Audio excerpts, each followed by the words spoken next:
The Capitol was quieter than usual, an eerie stillness before a political storm. The usual chaos of reporters and aides had simmered down to murmurs, but something was brewing.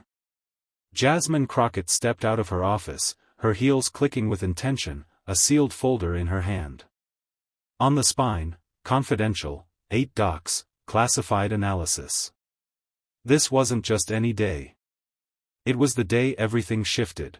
Across the hall, Schiff was already waiting in the Judiciary Committee's hearing room. He gave Jasmine a single, silent nod as she approached. No words, just shared resolve. They had prepared for weeks, combing through intel, classified communications, legal opinions, and internal memos. Every page of those 8 documents was laced with danger and proof. The media had no idea what was coming. All they knew was that Schiff and Crockett had called for a joint hearing, bipartisan, live, and public.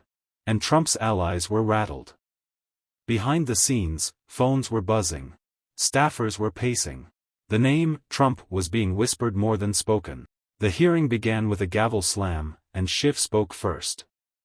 Today, he said, we're not here for speculation. We're not here for political theater. We are here because we have documents, 8 of them, that expose deliberate actions taken to destabilize our democracy. Gasps rippled through the room. Then Jasmine stood. Calm, centered, measured. But this isn't just about Trump's intentions, she said. It's about the consequences. Real families. Real lives. And today, we're naming names. The first slide behind them read, Document Number 1, Operation Stone Freeze, a direct order. And just like that, the room froze. The screen behind Jasmine glowed with the title. Operation Stone Freeze, a direct order. She took one step forward. This document, she began, voice clear and unshaken, isn't a theory. It's not a rumor. It's a signed directive, dated October 14, 2020, authorizing the delay of key federal response teams to areas identified as blue state vulnerabilities. A wave of murmurs broke out. Jasmine held her ground. Let me translate that for anyone still in denial. This wasn't about efficiency. It was about revenge. This was about punishing political opponents using federal authority. Schiff flipped to page 2. We have signatures. We have time stamps. We have internal resistance, emails from career staffers saying, and I quote, this will end in disaster. Cameras were rolling. Reporters began whispering frantically. But it wasn't just the press reacting. On the GOP side of the aisle, faces were hardening, others paled. Some were already texting, trying to confirm what they were hearing. Then Jasmine dropped the second title. Document Number 2, Voter Map Modifications, Unauthorized Data Requests. This one, Jasmine said, eyes narrowing, shows how Trump's inner circle accessed federal demographic data illegally, before the 2020 election, and they used it not to protect voters, but to target them. Silence them. Suddenly, Representative Gosar barked from across the room, objection. This is political theater. Jasmine didn't flinch. She didn't even blink. I don't do theater, sir. I do facts, she said. And the facts are about to get louder. The room stiffened, and document number 3 was still waiting. The screen dimmed. Then it flared again. Document number 3, DHS Internal Memo, Civil Unrest Scenarios, Targeted Response Protocols. Schiff's tone grew sharper. This memo was circulated within the Department of Homeland Security. It outlines a list of U.S. cities, majority-minority communities, designated as priority unrest zones. Not based on intelligence. Not based on real threats. Based on race. Based on political leanings. Gasps rippled through the chamber. Jasmine stepped forward.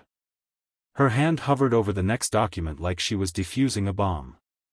She locked eyes with the cameras. There's a sentence here, she said, holding up the page, that chilled me to my core. It says, and I quote, mitigation may include federal force prior to provocation, if media narrative permits. She paused. Let that sink in. They were preparing to use force, not in response to violence, but in response to what they thought the media would let them get away with. That is not law enforcement. That is authoritarianism in a tailored suit. Silence blanketed the room like ash after a fire. Then Schiff held up the fourth document. Document number 4, DOJ Timeline, Delayed Indictments Directive. This one, he said, voice tight, reveals how Trump appointees at the Department of Justice systematically delayed indictments against political allies until after the election cycle. Cases built. Evidence piled up. But no action. Jasmine nodded. Justice wasn't blind under Trump. It was gagged, handcuffed, and shoved into a closet. On the far end of the room, Senator Hawley adjusted his tie. Senator Cruz scribbled something frantically. Reporters were live-tweeting every sentence. And document number 5 hadn't even been revealed yet. The fifth document was marked with a red seal. Document number 5, State Department Cable, Foreign Aid Withheld for Political Loyalty. Schiff laid it down like it was radioactive. This one, he said carefully, shows that millions in humanitarian aid were deliberately withheld from U.S. allied nations, unless their governments made public statements supportive of Donald Trump's administration. Jasmine interjected, voice razor-sharp. So he played global politics like a mob boss. Loyalty for money. Praise for food and medicine. She glanced around the chamber, the image of calm fury.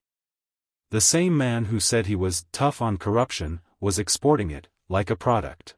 Gasps again. This time louder. A screen behind Schiff lit up, showing a list of the countries affected. Yemen, Ukraine, Honduras. Schiff nodded solemnly. Embassies warned it would destabilize entire regions. But the order came from the top. And now, he tapped the next file. Document number 6, Trump Campaign Strategy Slide, Delay, Distract, Discredit. It was a PowerPoint slide, straight from a laptop seized during an FEC inquiry. 3 words at the center, underlined in red. Schiff read them aloud. Delay. Distract. Discredit. That wasn't just a media strategy. It was a governing philosophy. It's how they treated whistleblowers. How they handled pandemic data. How they ran this country. Jasmine raised her hand. And that's how they're treating this hearing right now. Look around, some of our colleagues walked out. Some are pretending they've lost their hearing. But the people watching at home? They're hearing every damn word. She turned to the audience, voice steady. America, if you ever wondered how democracies unravel, this is how. And with that, they opened document number 7. Document number 7, Internal Memo, DOJ Pressure to Drop Trump-Related Investigations. Adam Schiff held it up like it was dripping in gasoline. Stamped, confidential, eyes only, it was a memo sent from a high-ranking official inside the Department of Justice.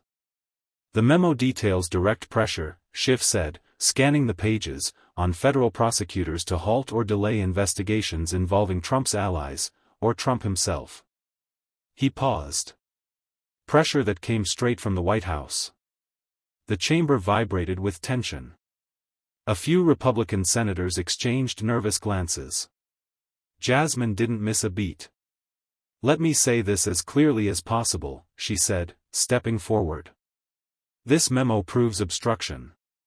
It proves abuse of power. It proves that Donald Trump tried to use the DOJ like a personal law firm.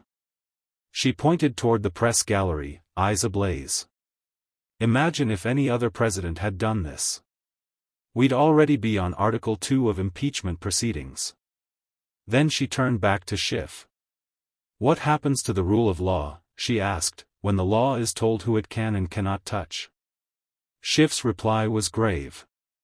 It crumbles. Then came document number 8. Jasmine unfolded it slowly. Document number 8, Financial Transfer Records, from PACs to non-profits to Trump-owned properties. It was the smoking gun. Tens of millions, filtered through super PACs and charities, ending up in the accounts of Trump hotels, golf clubs, and consulting firms. Jasmine held the document up to the cameras. Ladies and gentlemen, this isn't just corruption. It's a heist. Pulled off in broad daylight. On our watch. She walked to the center of the room, holding the document in the air. This isn't about politics anymore. It's about survival. Of the truth. Of democracy. Of justice. Schiff added, "That's why we brought these documents. Because you deserve to see it with your own eyes. Not just what he said, but what he did." And in that moment, as the crowd erupted outside the hearing room and social media exploded with hashtags, Jasmine and Schiff stood together, two voices, one message. The cameras stayed rolling, but inside the chamber, you could hear a pin drop. Across the room, Republicans sat frozen, no retorts, no smirks. Just stunned silence. Schiff closed his binder and looked directly into the lens. This wasn't a political maneuver. This was accountability. And it's long overdue. Jasmine stood next to him, steady and unwavering. She took a deep breath. Some of you may want to make this about partisanship. About left versus right. But this, she raised document number 8 again, this is about the American people being robbed. Lied to. Manipulated. She turned to the panel. If you still can't see that, maybe you were never elected to protect them in the first place. A thunder of murmurs rose, but Jasmine wasn't done. Donald Trump didn't act alone. And let me be very clear, this isn't just about him. It's about the system that protected him, shielded him, and enabled him. She moved forward, speaking directly to the country now. How many people lost jobs, homes, futures while this man used campaign funds as a personal piggy bank? How many small donors gave their last $10, thinking they were helping a cause, only to see that money funneled into golf resorts and fake charities? A chart was displayed behind her, color-coded arrows tracking PAC money from donors to Trump properties. The visual was devastating. Then Schiff stepped in again, voice low but firm. These 8 documents, taken together, paint a picture no one can ignore. Obstruction. Grift. Coercion. And above all, contempt. Contempt for every law, every institution, every single one of you watching this. He turned to Jasmine. You've said it before, truth doesn't need to shout. It just needs to be heard. Jasmine nodded. Then let's make sure the country hears it. Outside, protesters flooded the Capitol steps. Hashtag 8 documents was trending number 1. Cable news anchors whispered on air, "Is this the beginning of the end?" Back inside, Jasmine said one final thing. If we don't act now, history will remember not just what he did, but what we refused to do. And for a moment, the whole country leaned in. The night sky above Washington, D.C. burned with flashing news alerts. Every channel, every app, every headline screamed the same thing. The 8 documents that could bring Trump down. Inside the chamber, Jasmine and Schiff were already preparing for what came next. Tomorrow, Jasmine said, her eyes fixed on the table before her, they'll try to discredit everything. The documents, the timing, us. Schiff gave a knowing nod. They'll say it's fabricated. Or worse, a distraction. That's the playbook. Jasmine straightened. Then we better make sure it's undeniable. A staffer stepped in with a classified file marked DOJ, memo hashtag 491B. Jasmine flipped it open and her eyes narrowed. This is it, she whispered. This connects the super PAC funds directly to the shell accounts registered in Delaware. The ones Trump's family swore they didn't know about. Schiff leaned over her shoulder, scanning the lines. That's money laundering, plain and simple. Outside the chamber, the backlash had already begun. Trump allies held urgent pressers, calling the documents deep state lies and a coordinated smear job. Newsmax and OAN scrambled to pivot. But the tide wasn't in their favor. Because the American public was watching. And this time, they weren't turning away. Clips of Jasmine's takedown went viral within hours. TikTok was flooded with teens explaining offshore accounts. Instagram flooded with hashtag #StrikeWithSchiff and hashtag Crockett crushed it. CNN ran the headline. Congresswoman Jasmine Crockett connects the dots, and America is listening. By dawn, whistleblowers were already coming forward. One from inside the RNC. Another from the Trump Organization. And Jasmine? She wasn't done. She appeared on MSNBC's Morning Joe, calm but cutting. They thought we'd be too afraid to confront it. Too polite to name it. Too divided to do anything about it. She stared down the camera lens like it owed her the truth.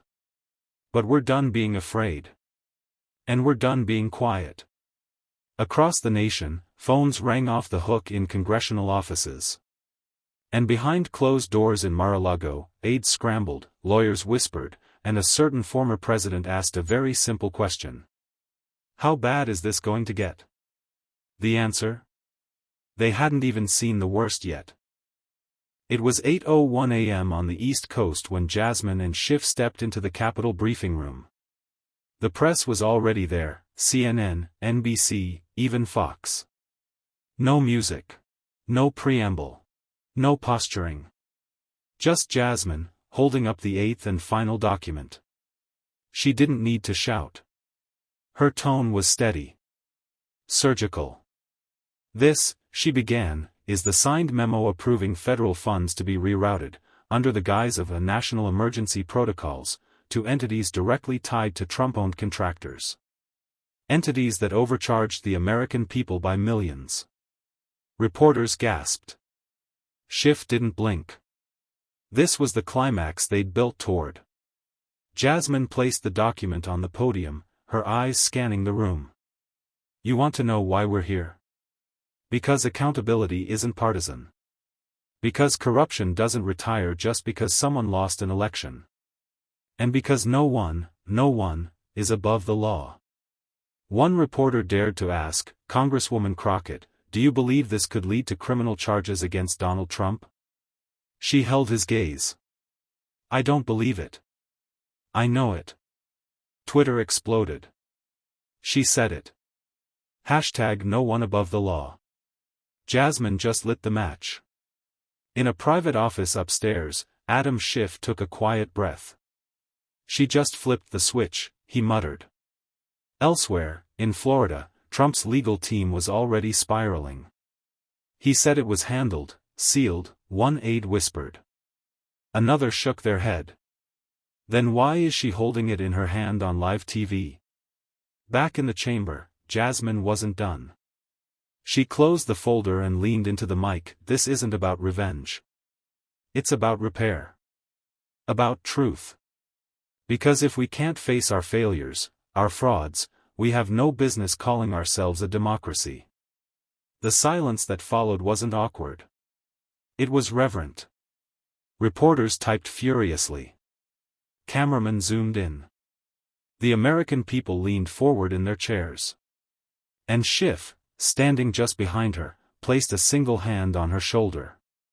Together, they turned. Together, they walked out. No spin. No sound bites. Just two people who had done the unthinkable. Told the truth in a room full of microphones. And for once, the whole country listened. The aftermath hit like an earthquake. By noon, every major news outlet had pushed their top stories aside. CNN ran it on a loop. MSNBC cut programming to rerun the press conference in full. Fox tried to spin it, but even they couldn't ignore the gravity of what had just happened. 8 documents. 8 pieces of evidence tying Donald Trump's decisions to personal financial gain, foreign influence, and systemic misuse of power. But it wasn't just the content, it was the delivery. Jasmine's calm resolve. Schiff's quiet presence. The absence of spectacle made it impossible to dismiss. And Trump? He was panicking. Sources inside Mar-a-Lago confirmed that he'd cancelled a planned rally. Lawyers were scrambling. Someone had leaked a screenshot of a frantic group chat. Find out who gave her the docs. Now. But that wasn't the real concern. The real threat was what was coming next. Because Jasmine had ended the press conference with a promise. We're not done. There's one more name that connects them all, and we'll say it. Loudly. When the moment is right. That one sentence had DC in meltdown mode. Reporters speculated, Ivanka? Jared? Someone in Congress? Social media was ablaze. The hashtag the ninth name began trending worldwide. In a quiet office at the Capitol, Schiff leaned back in his chair. Jasmine sat across from him, her laptop open. Both looked at the screen, at the documents they hadn't shown yet. You sure about this? Schiff asked, his voice low. Jasmine nodded. I didn't come to Congress to play defense. I came to tell the damn truth. He smiled, tired, but proud.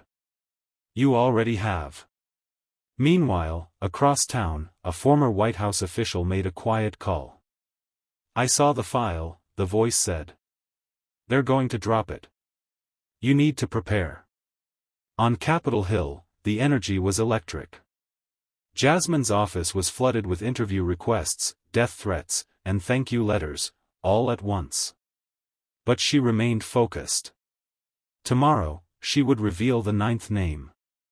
And tonight? Tonight she would rest, because tomorrow, the storm wouldn't just return. It would have a name. Morning broke with a silence that wasn't peace, it was anticipation. At 9 a.m. sharp, Jasmine Crockett stepped up to the podium once more. The same location. The same calm. But everything felt different. The crowd wasn't just press and interns this time. There were members of Congress in the back row. A few staffers from the Department of Justice. Even a former national security advisor leaning quietly against a marble pillar. Behind her, Adam Schiff stood motionless. His hands folded in front of him. No introduction. No applause. Just gravity. Jasmine adjusted the mic. Yesterday, we laid out 8 documents. Today, we fulfill the promise we made, to say the name. She paused. The ninth name, her voice sharpened, is Chief Justice John Roberts. The air snapped. You could feel the room buckle under the weight of that name. Jasmine continued. We have reason to believe that Roberts was made aware of at least 2 of the actions outlined in the documents. Not only did he fail to act, he blocked internal oversight efforts from reaching the court. Gasps. Audible. Some journalists dropped their pens. We are not alleging guilt in the traditional sense, Schiff stepped in. But we are confirming participation. Silence, in this case, was a strategy. And it had consequences. They projected a timeline. Memos. Communications. And one email that ended with the sentence. Better this stays out of the courtroom. Schiff let that linger. Jasmine returned to the microphone. This isn't about vengeance. This is about accountability. Even at the highest bench in the land. Reporters surged forward, yelling questions. Are you calling for resignation? Will Congress move to investigate? Do you expect retaliation? Jasmine raised one hand. We expect the truth to stand. And if someone tries to tear it down, we'll be louder. Outside, protesters had already gathered. Some in support. Some screaming betrayal. Police began rerouting traffic. Social media exploded. Hashtag the ninth name. Hashtag Roberts knew. Hashtag Jasmine unfiltered. Cable networks cut live to the Supreme Court steps. Rumors swirled. Had Roberts already prepared a statement? Was Trump coordinating a defense behind the scenes? As Jasmine and Schiff left the stage, a staffer leaned in and whispered, "We've just entered uncharted territory." Jasmine didn't flinch. She whispered back, "That's where history happens." Ladies and gentlemen, what you've just witnessed is not just a press conference, it was a reckoning. Jasmine Crockett and Adam Schiff didn't just read from a stack of papers, they read from the future of American accountability. The days of silence, of secrecy, of sweeping truth under marble columns are over. The people are watching now. And what Jasmine said today, it echoed louder than any gavel ever could. So, ask yourself, if justice trembles at the truth, was it ever justice at all? We're not done. We're just getting started. Stay loud. Stay locked in. And stay ready, because the truth doesn't whisper anymore. It roars.